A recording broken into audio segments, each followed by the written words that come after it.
ఇప్పుడు అది మారింది. సామాజిక చిత్రాలకు ప్రాణం పోస్తున్న నటుడు ఆర్ నారాయణమూర్తి తెలుగు ఇండస్ట్రీలో కొత్త కోణంగా చూపించాలని యూనివర్సిటీ పేపర్ లీక్ సినిమా చేసిన విషయం తెలిసిందే.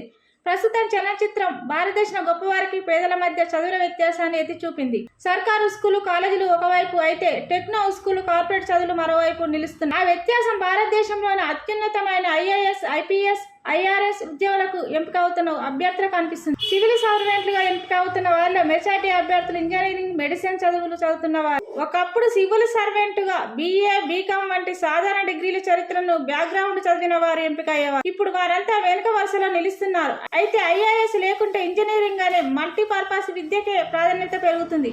ఈ నేపథ్యంలోనే సాధారణ డిగ్రీలు ప్రభుత్వ కళాశాలలో చదివిన విద్యార్థులు సివిల్ సాధించలేక అవస్థలు పడుతున్నారు. ఫలితంగా ఉన్నత హోదాల్లో ఆర్థిక సమతతో పాటు అత్యున్నత శిక్షణ పొందిన వారు విజేతలుగా నిలుస్తున్నారు.